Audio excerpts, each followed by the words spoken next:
নামাজে হাত কোথায় বাঁধো? তিরমিজি শরীফ প্রথম খণ্ড 59 পৃষ্ঠা। জি। তিরমিজি শরীফ প্রথম খণ্ড 59 পৃষ্ঠা। বুখারী শরীফ প্রথম খণ্ড 159 পৃষ্ঠা। বুখারী শরীফ প্রথম খণ্ড 159 পৃষ্ঠা। জি। মুহাম্মদ সাল্লাল্লাহু আলাইহি সাল্লামের সাহাবীরা নাভির নিচে হাত বাঁধতেন নামাজে। মুহাম্মদ সাল্লাল্লাহু আলাইহি সাল্লাম সাহাবীরা নাভির নিচে হাত বাঁধতেন। এই সম্পর্কে বলবেন কি? হাত কিভাবে বাঁধতেন, কোথায় বাঁধতেন? আচ্ছা। তিরমিজির যে হাদিস বলছেন ওখানে তিনি দুটো বিষয় ইমাম তিরমিজি উল্লেখ করেছেন। একটি হচ্ছে ফাওকাস সুররা ওয়া তাহাতাস সুররা, নাভির উপরে এবং নাভির নিচে। তো সহিহ বুখারীতে সুস্পষ্টভাবে নাভির উপরে নাভির নিচে এই সংক্রান্ত আলোচনা নেই। সেখানে হাদিসটা হচ্ছে দেরাউন আলা দেরা, যে হাতের উপরে হাত বাঁধতেন। তো বাম হাতের উপরে ডান হাত রাখতে হবে। এটা সেহা সিত্তার অর্থাৎ বুখারী, মুসলিম, আবু দাউদ, তিরমিজি, নাসাঈর প্রত্যেকটা হাদিসের কিতাবে আসছে যে বাম হাতের উপর ডান হাত রাখবে। কোথায় রাখবে এটা নিয়ে ইমাম তিরমিজি দুটো মত বলেছেন, তাহাতাস সুররা, ফাওকাস সুররা। তো আল্লামা নাসিরউদ্দিন আলবানী রাহিমাহুল্লাহ অনেক আলোচনা করেছেন তার এই সালাতু রাসূলিল্লাহ সাল্লাল্লাহু আলাইহি ওয়াসাল্লাম এই গ্রন্থে। তিনি সেখানে একজন তাবির একটি বর্ণনা থেকে বলছেন যে নাভির উপরে অর্থাৎ বুকের উপর হাত বাঁধবে, এবং হাদিসটা আতা থেকে বর্ণিত। রাসূলুল্লাহ সাল্লাল্লাহু আলাইহি ওয়াসাল্লাম বুকের উপর হাত বাঁধতেন আলা সদরে, কিন্তু হাদিসটা মুরসাল।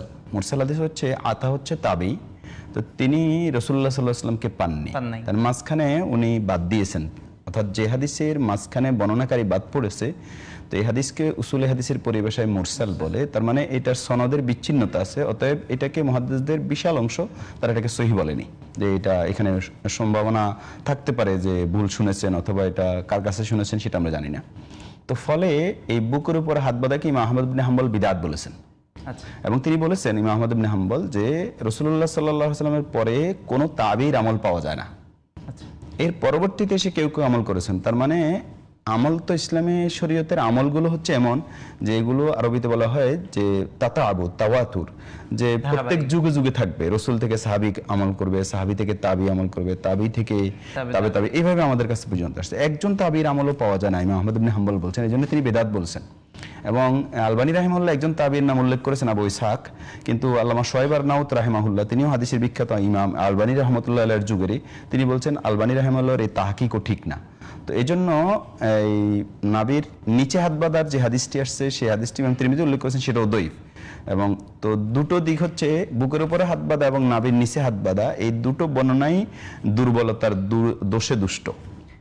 তো বাকি থাকলো নাভির উপরে ইমাম শাফি রাহিমাহুল্লাহর মত, যেটা আমরা মনে করি এই মতটা সবচেয়ে এখানে শক্তিশালী, যে নাভির উপরে হাত বাঁধা।